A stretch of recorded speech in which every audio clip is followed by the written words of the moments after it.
Hi అండి, అందరు ఎలా ఉన్నారు? బాగున్నారా? ఈరోజు క్యాప్సికమ్ కర్రీ ఎలా చేయాలో చూద్దాము. క్యాప్సికమ్ కర్రీకి కావాల్సినవి, ఈ క్యాప్సికమ్ కర్రీ చపాతీలోకి, రైస్లోకి చాలా బాగుంటుందండి.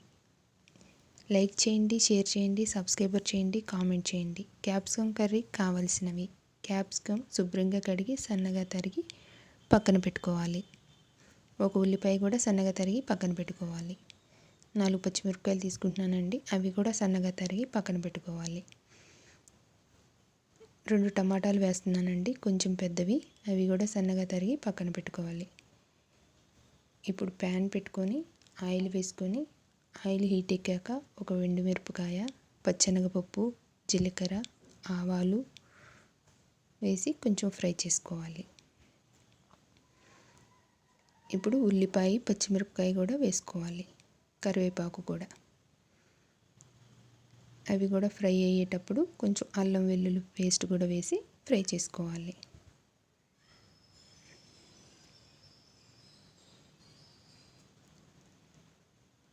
ఫ్రై అయ్యాక ఇప్పుడు క్యాప్సికమ్ ముక్కలు వేసుకోవాలి. క్యాప్సికమ్ ముక్కలు వేసుకున్నాక టమాటా ముక్కలు కూడా వేసుకోవాలి.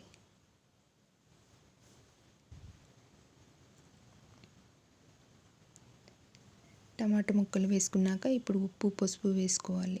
ఉప్పు, పసుపు వేసుకొని బాగా కలుపుకోవాలి. ఈజీగా చేసుకోవచ్చండి, చాలా 10 నిమిషాల్లో అవుతుంది కూర.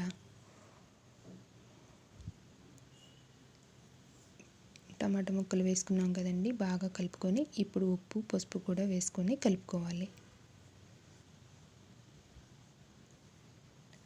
బాగా కలిపి మూత పెట్టుకుంటే మగ్గుతాయండి.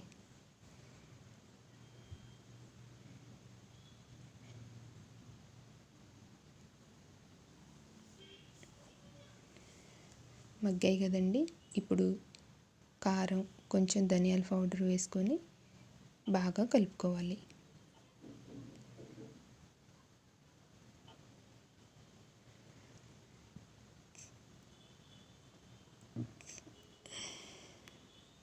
బాగా కలుపుకొని ఒక 2 నిమిషాలు మూత పెట్టుకోవాలి.